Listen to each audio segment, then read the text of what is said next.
let's just think about why we're here, why we come to a coaching convention, and think about why you coach. Because sometimes when it's hard, which it is, you're like, why am I doing this? I get paid like 10 cents an hour, and it's like nights and weekends, and I'm tired, and it's like, why am I doing this? What's always helped me is to go back to my why. And what I found with coaches is that these 3 buckets are typically your why, and maybe all of them. But when you come to an event like this, we try to fill the emotional bank account and fill the tank of why we do what we do, because sometimes we forget and it does get hard. So I hope this next hour that we're together, I'm going to give you some difficult information, some challenging information, but some information that will help you be better at what you do and fill that tank when it's hard. Because coaching is about people, and dealing with people is hard. I mean, coaching is a service industry. We don't get the credit for that. We talk about nurses and doctors and teachers, but coaches, in my mind, right up at the top. So thank you for what you all do for the young people in your communities. I know that you make a difference, and don't ever forget that, because once you're the coach, you're always the coach. And that's a powerful, powerful position. So I too tennis is my sport. As someone who ran around in a rectangle, running wasn't like super big on high on my list. Although after I retired from college tennis, I figured like I had to run to stay in shape because it was the quickest, easiest, cheapest way to stay in shape. So I did come to love running through the side door. But as a high school coach, a college athlete, and now a coach of coaches, I'm coming to you as a fellow coach. And as a young female coach, I had my first head coaching job at the high school level at St. Paul Academy, right out of college. And I played at Gustavus, and I knew I had a great career there. And I learned really quick that coaching really was not about tennis. It's about people, and treating people with respect and care, and building the right climate where they can grow and succeed and develop. And I saw a lot of young women around me having coaches that did not do that for them. And I'm like, that is really sad, because sport should be a positive, empowering context. And so really from the time of my early 20s to now, which I'm clearly not in my early 20s, my passion is about coaching coaches and helping them be better for the young people that they coach. So as Megan said, I'm the director of the Tucker Center for Research on Girls and Women in Sport. It is the first research center of its kind in the world to take seriously the academic study of girls and women in sport. And we're really proud of that. And I am the second director. I took over right before COVID, but I did my doctoral work at the University of Minnesota, and this is something I feel very passionate about. So if you're not familiar with the Tucker Center, please check out our website. We're on social. We have a lot of free resources, and I'll talk about some of those tonight. And just a little sneak preview is this is our 30th anniversary of the Tucker Center. We were founded in 1993 by Dr. Mary Jo Kane, and we are now in our new Tucker Center, maybe 3.0, and we have a new brand, and this is what it's gonna look like. So if you're taking a picture of that in the back, do not tweet that out. It's not public yet, but it will be. And we're like super proud of our new brand, and it's been sort of a labor of love. So I just wanted to kind of give you the preview of that. Okay, so what we're really known for in the Tucker Center is our research.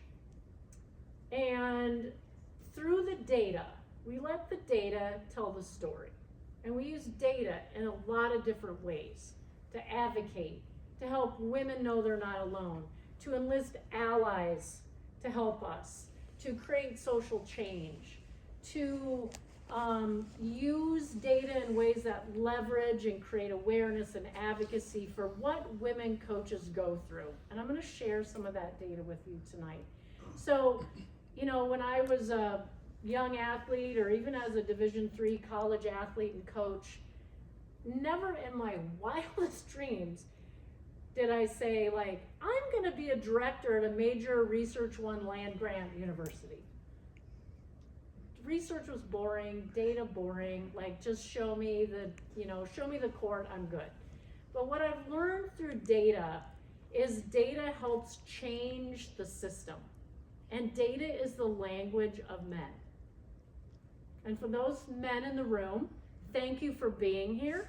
I do not say that as a slam to men. The men that are here, I'm gonna claim you as allies, because you would not be in this room. You'd be up at the bar having a drink with your buddies up there if you didn't care about women.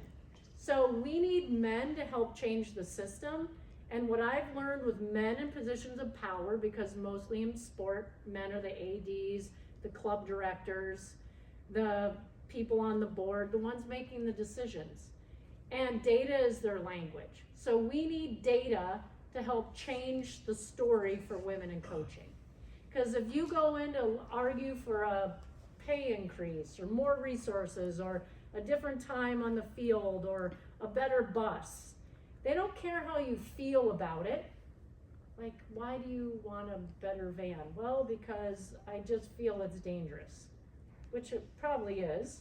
But you have to come with the data and make your case. So we are known for a lot of data, and people use our data to help leverage change in their own sport, their communities, their organizations, and their systems. So I'm going to share some of that with you, because what I've also learned about data is I can know the data, Anna can know the data, Megan can know the data, but the more people know the data, then it's a tipping point. If you've ever read Malcolm Gladwell's book, The Tipping Point, right? There's a certain like critical mass of people where like, yeah, that's not right, and let's do something about it, and it tips over. So the way we do that is with data. So I want to just share a few lines of our research. I'm going to get to women in sport leadership, but the Tucker Center is really known for 3 buckets of research and data. One is on sport media, one is on girls in physical activity, and one is on women in sport leadership. So just really briefly, what we know about girls and women in the sport media is it's rare.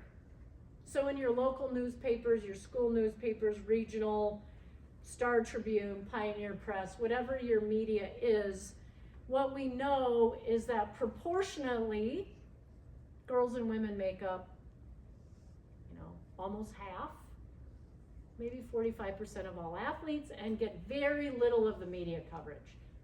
It's disproportionate to the reality of the athletes. That's wrong. And some of my colleagues have been documenting that over time. What we also know is that when we do see women in the sport media, so the quantity is bad, and does this resonate with you all? Like in your local, like, hello, where's the girls' scores? Like, boys get beat in X meet, and, over here, girls win over rivals. It's like minimized. This is typical. Now, what we also know is the quality of the coverage, and these are actual covers of media guides in intercollegiate athletics in the late 80s and 90s. Got the big hair, so those of us that are old enough to remember these hairstyles, it was a thing. And this is what the covers look like. And I'm not making this up. These are actual covers of collegiate Division I athletic media guides, and here's how we code this in the research world. So from now on, when you see pictures of female, male athletes, you're gonna play along with me, and I'm gonna change your world forevermore, okay? So when you start noticing things, like, damn that Dr. LaVoi, I can't stop seeing that. Okay, here we go, ready? Okay, now look at this picture. Here's how we code it. Are they in their uniform? Okay, are they in action? Are they on the court? Okay, so that's 0 for 3. So what we know is when women are typically portrayed, they're portrayed in ways that minimize their athletic competence and highlight, I'm pretty, I'm sexy, I'm feminine, I'm heterosexy, okay?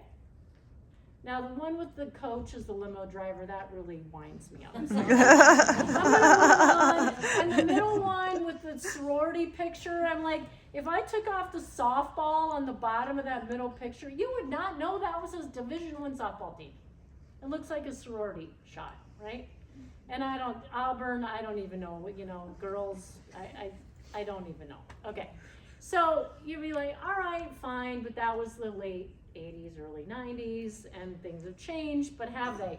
So this is basketball, and these are, over time, we've gone from having like tea on the veranda, no uniform. I don't know your basketball players, we're in the uniforms, we're in our, we're passive. And then we go to 16, 17, looking more athletic, in action. I kind of assume they're on the court, but that would be hard to code. Then we go to 21, 22, looking like power poses, looking kind of formidable and athletic. And then this year, which is very similar to last year, where they're, okay, in the uniform, on the court, they're still posed, but at least in its athletic power pose. So I'm gonna give that a 2.5, okay? So I want you to recognize this in your own media and advocate locally for serious, relevant coverage of the female athletes that you coach. And if you see ones that aren't, you gotta call it out and complain, because that's how it changes. You're like, that is just disrespectful, okay? So I'm calling you to action on this. Number 2, we're also known for our research on developing physically active girls. We have a research report. We do it every 10 years. This one was in 2018. It's a culmination of all the latest research, biological, physiological, sociological, psychological, social psychological, you name it.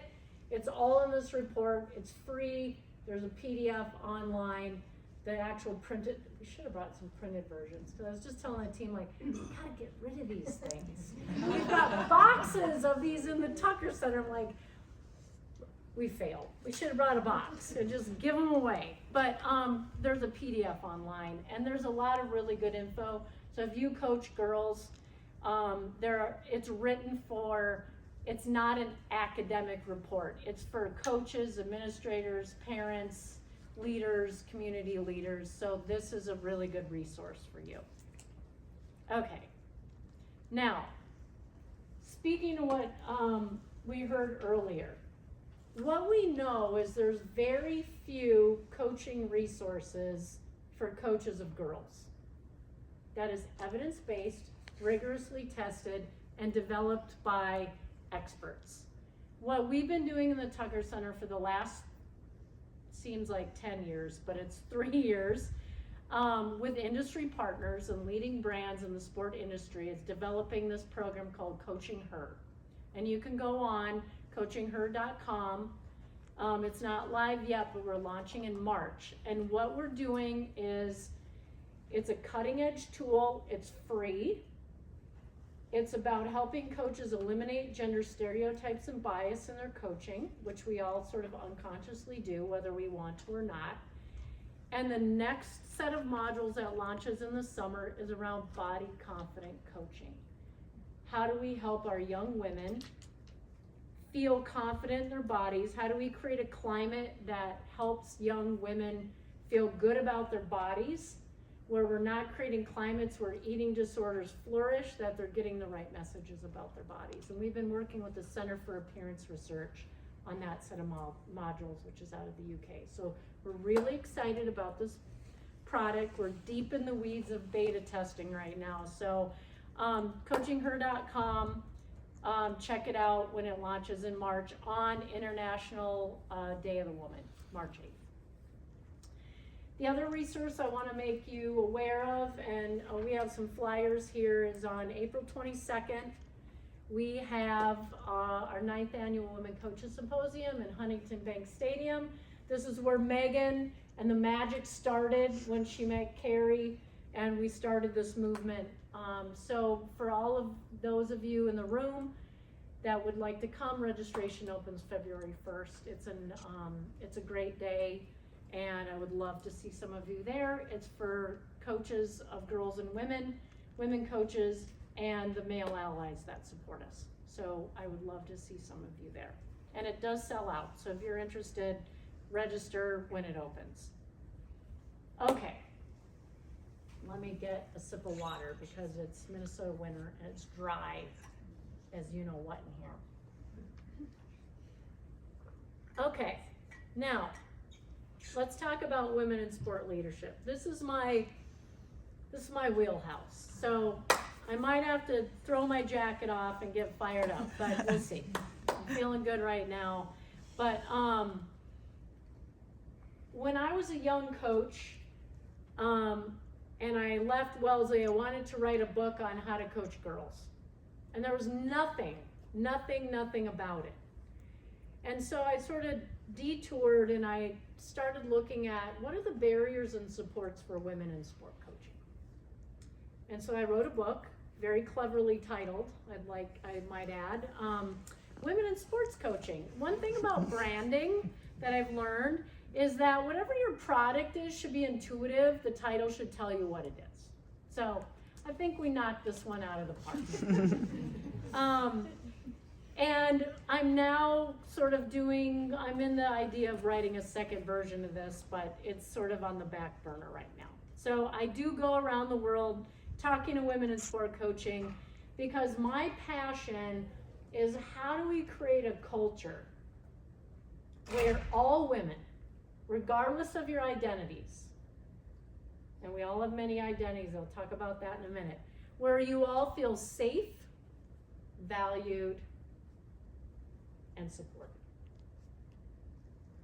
And I know, and I'm looking at some of your faces, this is not how you feel. This is not your reality. You might be 0 for 3. I mean, talk about coding the media, right? In uniform, on the court, in action, Some of you safe? No.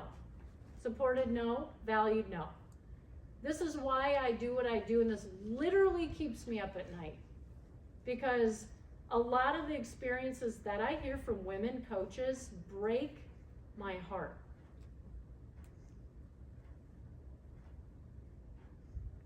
And we need to do better. This is why I'm here.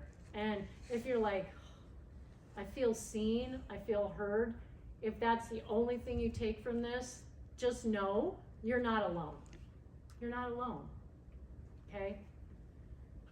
You deal with a lot of shit, okay? And I'm just gonna say it like it is because, yes, I'm a researcher and I'm a professor, but I'm also a coach and I'm a woman, and we gotta call it like it is because it's not always easy.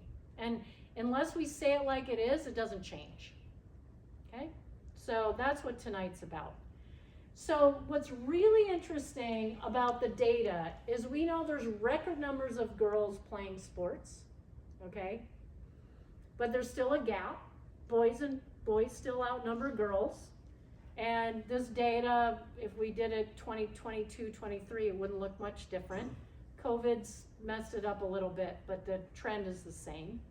Same thing with college athletics, is that consistently we've had men and women going up, but we're still not to 50-50, and men and boys still outnumber girls and women. And this is not because girls aren't interested in sport, okay? That's a false narrative when you hear. So one of the things about tonight is I'm gonna give you some common narratives, and I'm gonna give you data that counters the narrative. Because there's a lot of misinformation about girls and women in sport. And the more we own the collective narrative and we don't let these comments like, Well, of course there's less girls than boys because girls aren't as interested in sport. Wrong. Okay? I mean, I would dare you to put your boys and girls side by side and ask them that question. The girls would be really mad. Okay? So it's not because they're not interested.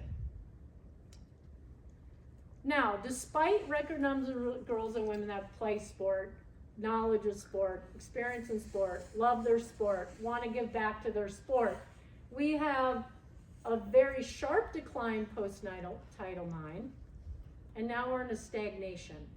So Title IX, looking around, some of you were not born yet, some of us were around.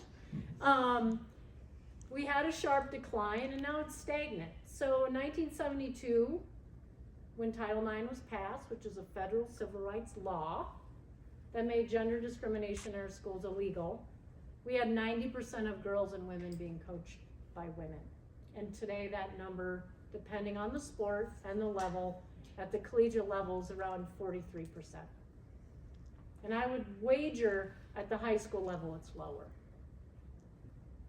Which doesn't make any sense, because you would think at the younger levels, youth, middle school, high school, you would have more women, but in fact we have fewer women. Okay? So this is a problem, and I'll tell you why. And this is some college data, but this is typical in high school as well from the data that we do have, is that as the position becomes more powerful, lucrative, and visible, you have fewer women in positions of power. Now, if we drew I'm bad with left and right. On your left, I know I was in the airport. I was in Virginia giving a very similar talk to the ODAC conference in Division 3 this weekend.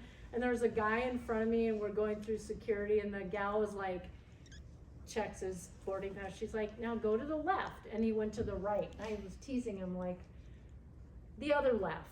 And he laughed, and he's like, yeah. And so I get up there and I'm like, boarding pass. And she goes, to your left. And I did the same thing. I'm like, and then he was looking at me, we had a moment. So, I'm like, yeah, I know. I'm with you, brother. Like, I feel your pain. I don't know left from right. So on your left, 100% of the athletes are women and girls, but that pipeline gets pinched. And so this is part of the system that I'm trying to change and that the Tucker team is trying to change. So what we do in the Tucker Center, and yes, this is college, but the data at the high school level really is terrible and dismal and very erratic. In fact, we've tried to do a college coaching report card for high schools. So we went state by state. Minnesota State High School League, do you have data on all the coaches of all the sports, and do you have a gender breakdown? No. Well, the Minnesota State High School Coaches Association out of Detroit Lakes does, but the high school league doesn't. So we went to every state and we tried to figure out who has this data, and out of 52 states, 8 have data. And the data is kind of shoddy. So we can't even do a report card at the high school level because the data doesn't exist, which is sad, okay? But what we do at the collegiate level is we give grades, A through F, to sports, conferences, and schools. So you can play along with your school. Here's how it works. Here's the grading scale, okay? Now, how many are teachers in here? Raise your hand. Okay. Would our students love this grading scale? Yeah. Okay. Now, I know my own students are like, hey, Dr. LaVoi, can we? No. This is just for the report card. So here's how it works. If you have 10 girls programs at your high school, I'm not good at left and right. I'm really not good at math. So I'm going to make this easy for myself. 10 teams. If 7 out of 10 have a head female coach, you would get an A, 70% or above, okay? If it's, less than 24%, you get an F. So just in your head, do the quick math, count them up, and you can give your school a grade. Does anyone know right off the bat we have an A? Raise your hand. Okay, where are you? Lakeview. Okay. Yay, Lakeview. What's your mascot? Of course. Of course it is. Okay, and Megan? Alexandria does. Yes. Yep. The Cardinals? Yes. Yes, Central Minnesota. I grew up in St. Cloud, so that's my conference, the CLC. Okay, so here's what we know from the report card. We have, okay, any F's? Okay, raise your hands. Up, up, up. Okay, 1, 2, 3, 4, 5, and we had 6. Okay, we have a conference going on over here. We're conferring. I'm going to say 6. If we have to confer, it's probably bad. Okay, we had 2 A's and 6 F's. This is very typical that the F's outnumber the A's. Now, this is the report card of the Division I. It went up a lot in the last year, but that's not typical. It's been pretty stagnant. Now, this is also college data, and this is very small, but we can look at track. Okay, track. Let's just come around. Just the yellow one right here, this one. Okay, remember, an F is 24% or lower. So at the college level, track gets an F. Cross country, F. Okay. Some other sports better. You all not so good. Okay. Now, here's the deal. I'm not saying this to shame. We let data tell the story. Okay. So typically, what we find, this is also true for swimming and diving, is when you have boys and girls, men and women playing together, and there's a coach of the whole team, it's typically a man. Okay? I don't know why. It's just part of the culture. So this is why I'm here. We're creating change. This is a baseline. I don't know what the high school data in Minnesota is, but I'm gonna guess it's not an A. Okay? So you can tell me because you live it. Okay? Now here's the deal. We have far more F's than A's. This is typical. So when I did the hands, this is no judgment. This is typical around the country and at every level, high school, youth, college. So, you know, if you're a data nerd and you know, right? It's not, yes, I am. Okay. Normal distribution, yes or no? This is not a quiz. Yeah, it's a bell shape. Well, kind of. It's skewed. Skewed, right. Okay. So, you know, I drew it looking normal, but it's a little bit skewed to the bottom. So we have some work to do. And the A's, they're sort of minimal. All right. So here's what we also know from our data. This is really, when I started the report card over 10 years ago, I had no idea the impact this report card would make. We have a lot of data. We just finished the last round of data collection. What we know for women in coaching is there's a critical zone of attrition where we start losing women. And it's between 26 and 33. Okay? Now that makes sense, right? Because you're starting a family, you're getting married, you're deciding is coaching for me or not. Maybe that's not worth it. Maybe I want to do something else. So there's a lot of life transitions that happen in this window. Okay?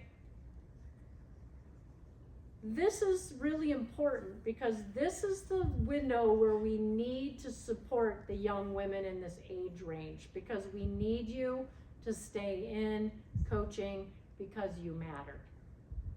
Okay? So if you are in this critical zone of attrition, you're looking at this like, oh my crap. Okay, like I might be thinking about getting out. Like, how did she know? She's looking into my soul. Like, I know this because I literally talk to thousands of women coaches a year. You're not alone. So what this tells me is we need to do a better job of supporting women institutionally, organizationally, districtly, if that's a word, school, athletic department, and with each other. So there's a lot of different levels of support we need to keep the young women that we have in coaching. Okay, so if you are currently in this window between 26 and 33, stand up. Go ahead.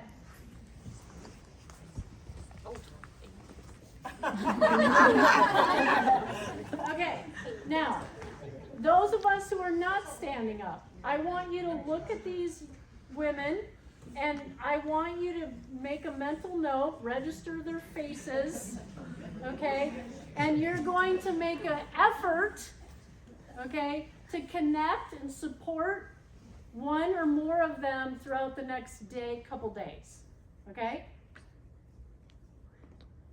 Okay, that's not a rhetorical question. That was an action item. So we're gonna pinky swear that this is gonna happen. Okay, and those of you that are standing, I'm gonna tell you, we need you. And if you need support, ask for it, okay? Thank you. Let's give these women. Okay. Now, on the flip side, if you are a female coach and you have been coaching 20 plus years, stand up. 20 plus years. You. Okay. Yes.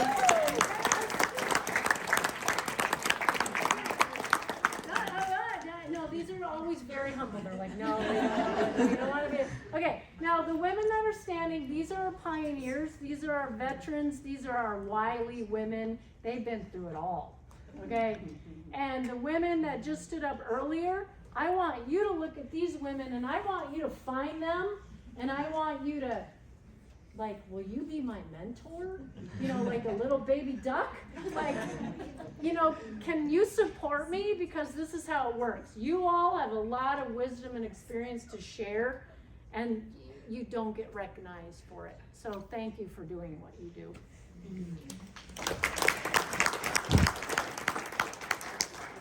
You're out of the critical zone, but you've made it, okay? Okay, now when I do this talk, I typically get 3 questions. Over and over and over and over again. Number 1, why should I care about women coaches? So what? I just want to hire the best. Has nothing to do with gender. And why are you so passionate about women in coaching? I do get that question. I'm gonna put that one to rest in a minute. Number 2, why is there stagnation and what can we do? Okay, so that's what we're gonna do in the next, I did wear a watch today. Okay, we're good. All right, let's put the first question to rest. When I get asked this question, I try not to, get my hackles up because I use this as a teachable moment. Okay, people don't know what they don't know. So this is part of our narrative now. Okay, you matter. Same identity role models matter. And a lot of girls and women, especially in your sport, grow up and they never have a same identity role model that looks like them. I would venture to guess 100% of boys and men do get some kind of same identity role model, and that's important. And I'm not saying men shouldn't coach women. I am not saying that. I will never say that. There are many wonderful men that coach girls and women, okay? But the same identity role models do matter for our girls, and you matter. And it's important for all these reasons, and these are research-based. This is not me sitting in my office cooking up crazy ideas. This is all research-based, okay? So when people push back and say, so what? you know, why do you have this Women for Women symposium, Megan? Like, what about the men? Where's the men for men? Did you get that? I did. I know. I didn't even I have did. to ask you that. So, you know, being at the Tucker Center for Research on Girls and Women in Sport, at least once a year I get an email from somebody saying, this is a disgrace. Why isn't there a center for men on research in sport? I'm like, delete. I'm not wasting my time on that one. If we have to have that conversation, you can come in my office or we can have it face to face. Don't email me, right? Because this is a teachable moment. So, all these reasons why it's important to have women coaches. Okay, so this is part of our narrative now. So when you get pushback, you can own it. There's a slide on the Tucker Center website in our Game On Women Can Coach toolkit. It doesn't look exactly like this, but it is a slide. You can download it, you can use it, you can print it off, you can take it to your AD, you can use it for your own purposes. This is our data, okay? We don't just do research for research's sake in the Tucker Center. We want the data to impact you. Okay, this is our data. Okay, so that we're gonna cross that first one off. Okay, does anybody have a question about why women coaches matter?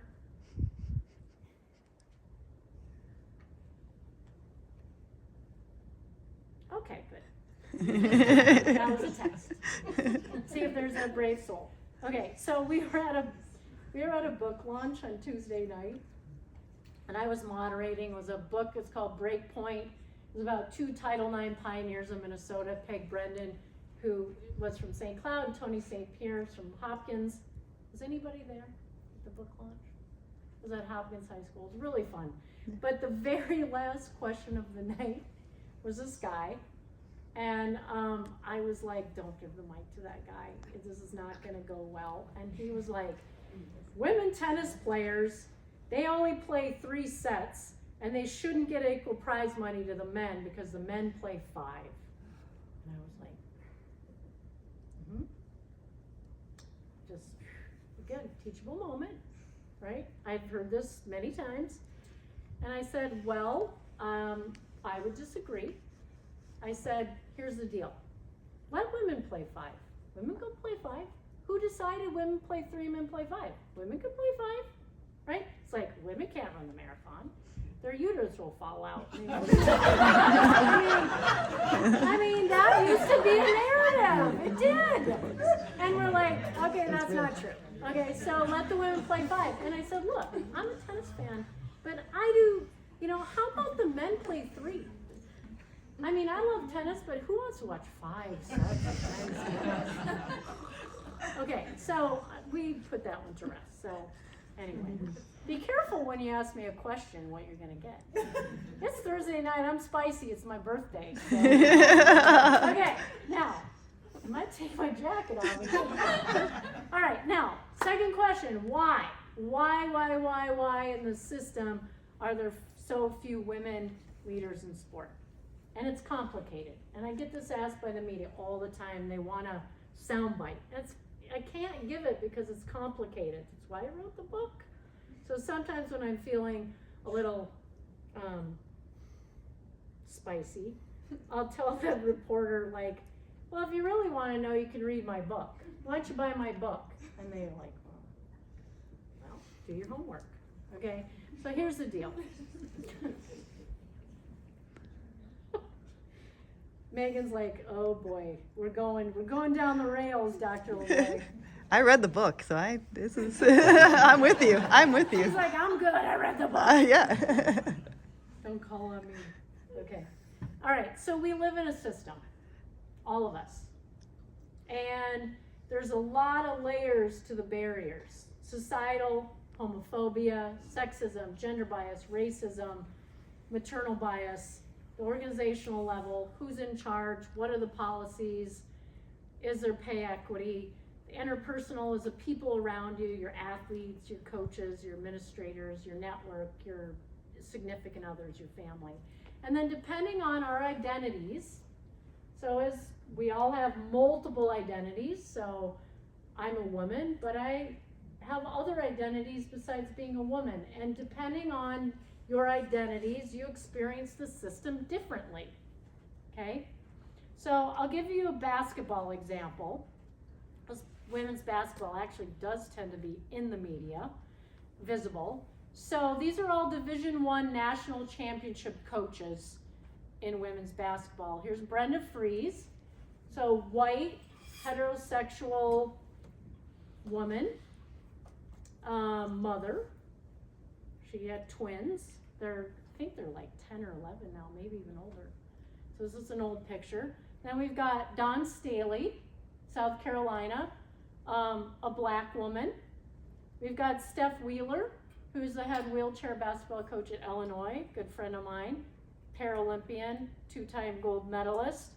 And then Steph White, who at the time of this picture was taken was the head coach at Vanderbilt, but she is no longer there. But at the time, she was one of the only out lesbian coaches in her online coaching bio in Division I athletics. So out of 3,600 coaches of women's teams, head coaches, there were 18 explicitly out gay coaches in their bios. 8 out of 3,600. Steph White was one of them. Now, you might be like, interesting. Okay, now, I don't know about you, if you're, a gambler, but I would put down, if I would have won the Powerball for $1.2 billion, I would have put all of it down on the fact that there are probably more than 18 gay coaches at the NCAA Division I level, right? So why I say that, I'm sort of making light of it, but it's not funny. And you all deal with this in your own community, is that homophobia is part of the sport climate where coaches, men and women, don't feel like they can be their authentic selves. And that needs to change. Because our athletes need to see you for who you are. Because remember, same identity role models matter. And that's not just gender role models. It's sexual identity role models, mother role models, religious role models, okay? So the system that we're in, oftentimes, when we ask people, and I've asked a lot of people this question, why do you think there are a lack or underrepresentation of women coaches? And these are the reasons I get.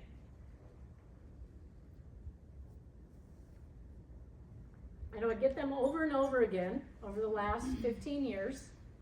So I started making a list of common narratives. And they started to really trouble me because a lot of them, especially on the screen, blame the women for the underrepresentation of women. Now, there are probably many of you in this room that have thought or said some of these, women included. That's okay, all right? No judgment. But from now on, I'm going to tell you why this is problematic, okay? First of all of the narratives on this screen are not backed by data. These are people's opinions. And I can tell you, as a researcher, opinions are not facts. Number 2, when we blame the women for their own underrepresentation, the status quo remains the same, and the people in positions of power do not have to take responsibility for recruiting, hiring, and retaining women. And number 3, women in the system who have the least power cannot be responsible for their own underrepresentation. That doesn't make any sense, okay? So I want all of us in this room, and what we're trying to do in the Tucker Center is I've been going down all these narratives one by one and picking them off. Is that true? How do we measure that? What data can we collect? Is it true or not? And I can tell you that all of the narratives on here with the data that we have, these are not true, okay? But people think they are, and the more we repeat these narratives, the more that it becomes truth. Okay? So I'm going to challenge all of us in this room. You can, next to you, little pinky swear. Let's not blame the women for the underrepresentation of women. Women included, because sometimes we blame ourselves and other women. Okay? So just look at someone next to you once you make eye contact. Okay? Don't do that. Don't have Dr. LaVoi calling you up. She heard. Okay. Just saying. We're going to put that one to rest. Now, the other point in this argument is that the underrepresentation of women is not the problem. It's a reflection of a system that doesn't value and support you. That's the problem. You, or the lack of you, is not the problem. The system is the problem. Okay. So I want you to just, in 30 seconds, turn to a neighbor, and I want you to share, if you had to come up with a factor, just one, what impedes your coaching career? What would it be? Go, 30 seconds.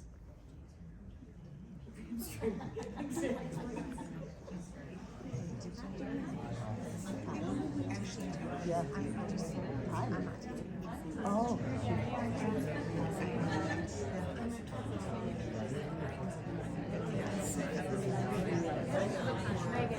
15 minutes. 15 minutes? That works. Yeah. Yeah.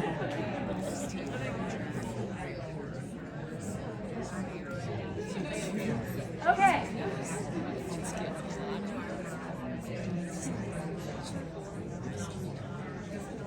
All right. Let's hear from a wily veteran first. Give me one factor. I'm gonna call on you two.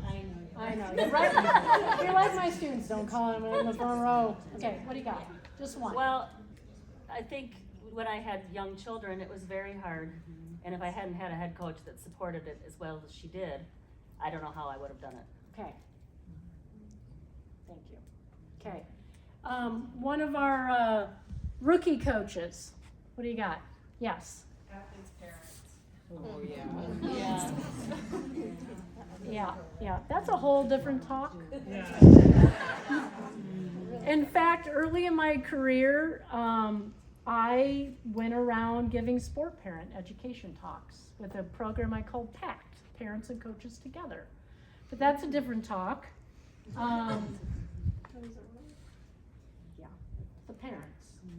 I remember when I was coaching high school and like we would do tryouts and I'd make the team and line up, and this was before like voicemail and cell phones. I can't even believe I'm saying that.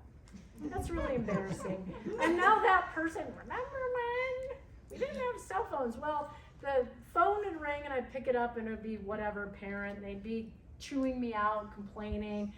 And I'd be like, oh my God, I hang up. And then when I got to the college level and I did the same thing and no parents would call, I'm like, this is so my jam. This is my, no parents. I love it. So, but yeah, sport parent. Don't get me started on them. Okay.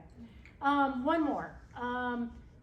One of our male allies in the room. Give me one. Guys in the back. We both share our commitment to our families. Families. Yeah. So this is really interesting because what gets erased is the fact that men have families too. Right, exactly. Right? And they have children and they have partners, and we don't talk about that. We always blame the women, like, and it's true in most families.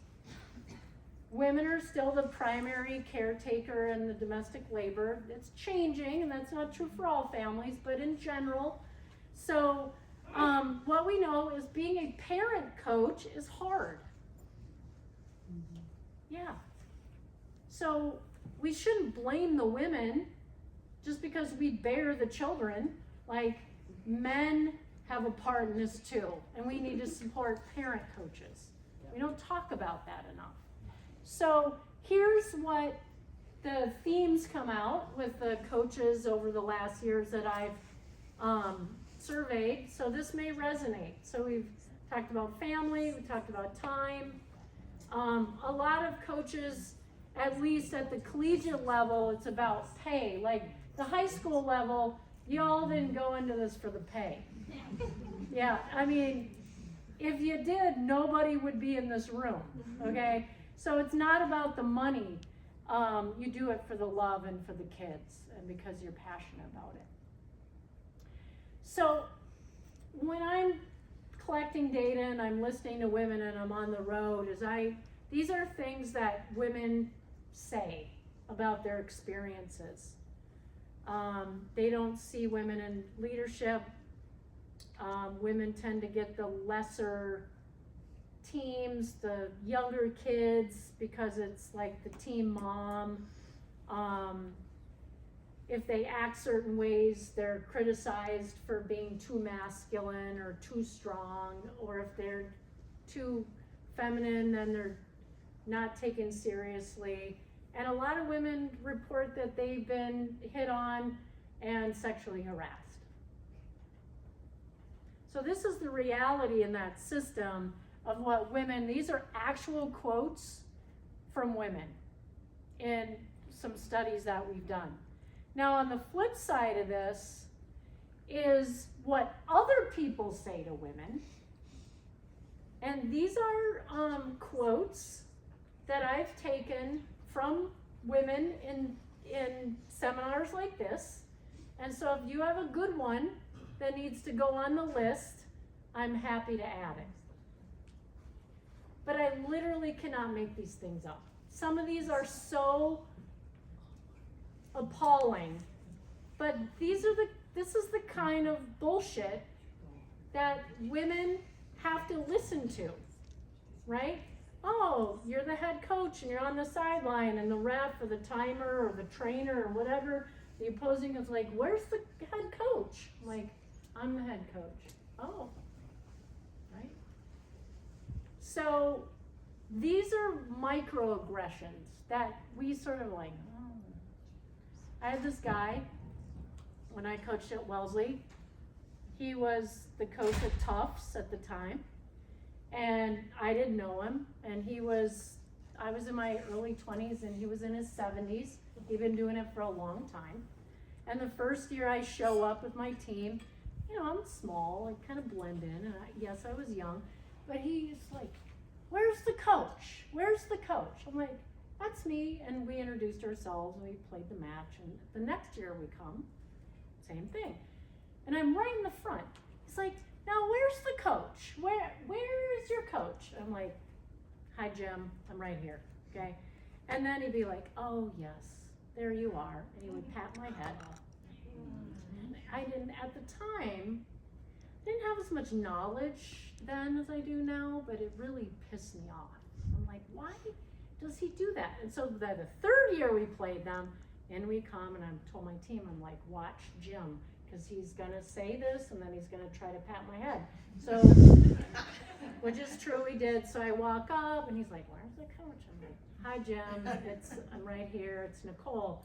And he comes in to pat my head, and I'm like I do like a matrix move, and my athletes are like kind of laughing because I'm cueing them in, and it's like he would never do that to a young male coach ever.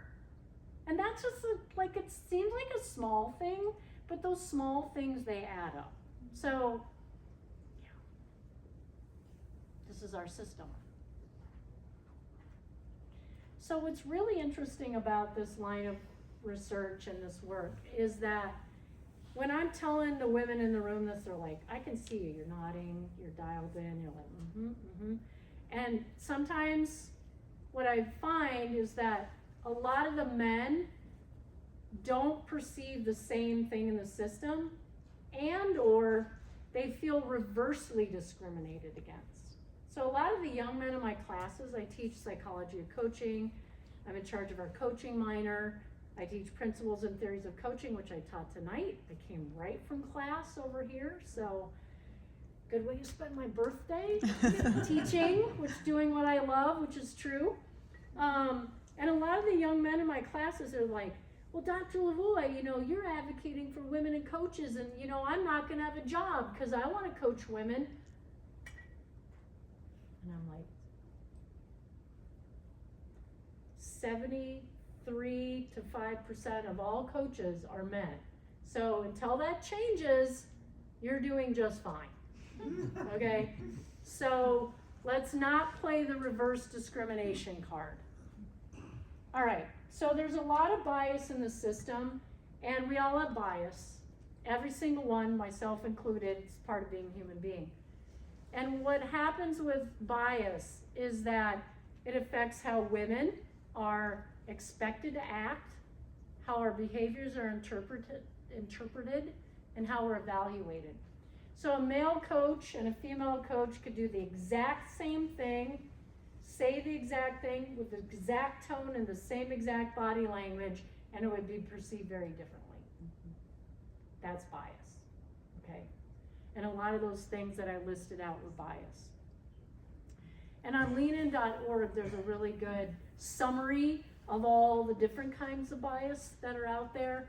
So when women do something well, they're given less credit for it because we perceive that men are more competent than women.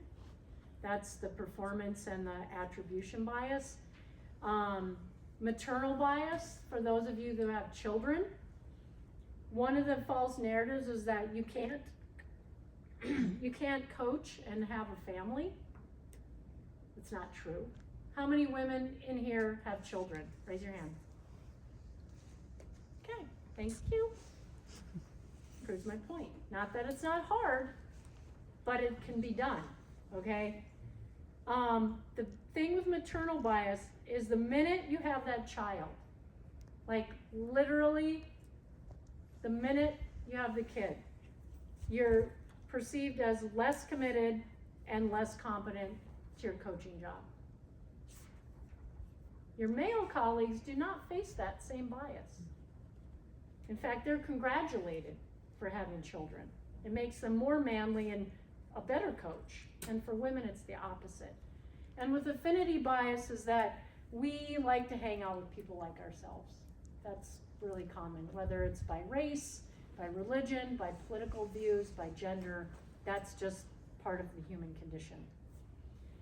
So when people say and prefer, like, people want a male coach, it's a really common narrative. We have a resource on the Tucker Center website, a Game On Women Can Coach Toolkit. When athletes say, oh, I want a man. Well, of course they do, because that's all they have had. That's all they know, okay? So that's not surprising. Again, a teachable moment. Okay, De La Salle, where are you going?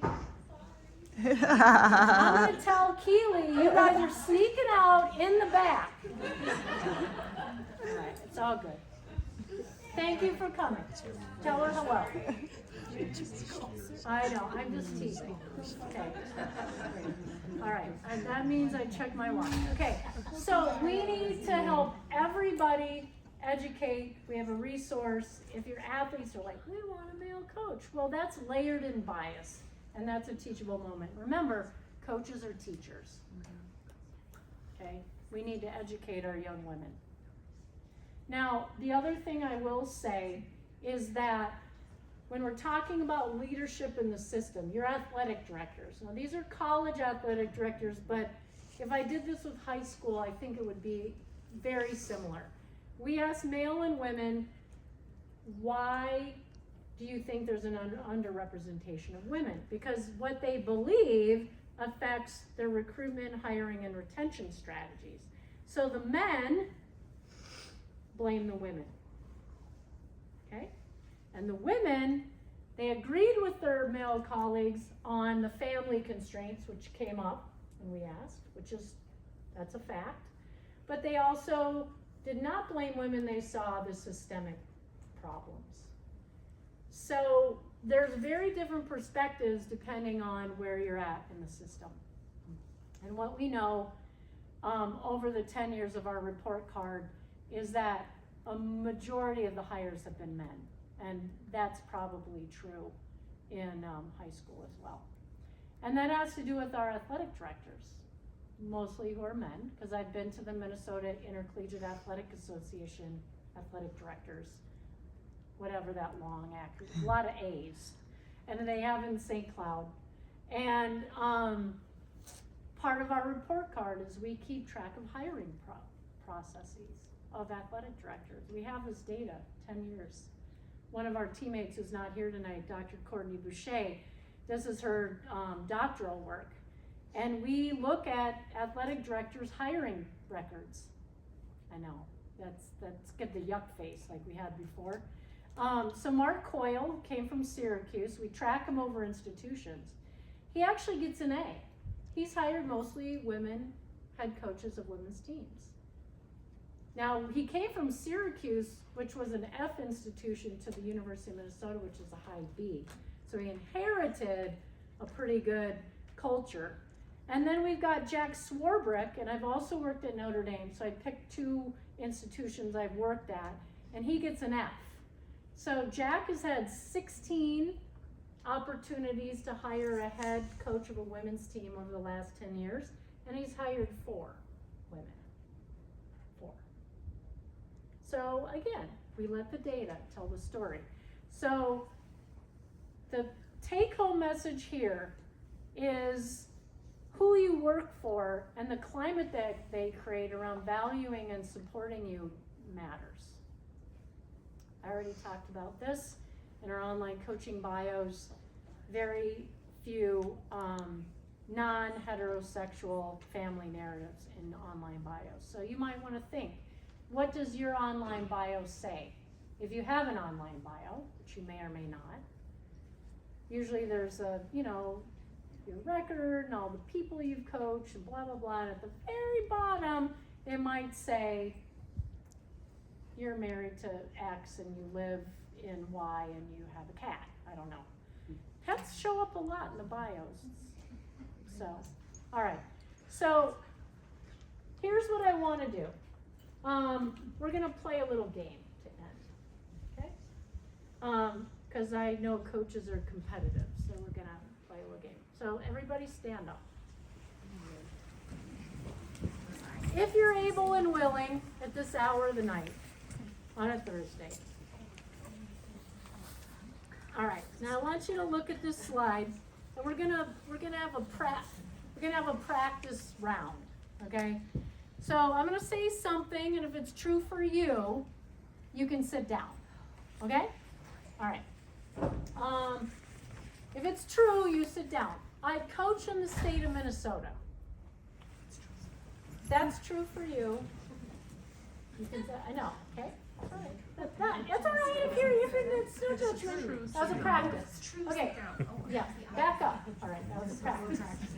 Okay. All right. Now this is real. Okay. Okay. If this is true for you, you can just sit down. I identify as male. If that's true for you, you identify as male. If that's true for you, that's okay. That's why we do a practice. I know, it's late. It's okay. I did this in Virginia and we got it all messed up. But here, okay. So, next statement, I want you to look at the screen and I want you to think about your experiences as a coach. Okay? And if you have experienced, if you've never experienced anything on the screen, okay, not one thing, you've never experienced anything, you can sit down.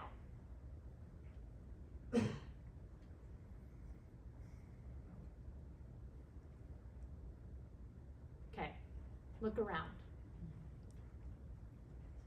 I didn't see any females sit down. This is why we do this.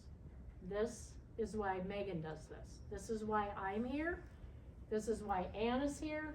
This is why the Tucker Center feels strongly about this. This, in my lifetime, when I ask this question, I want to see more women sitting down. Because I have literally asked this question to thousands of women coaches.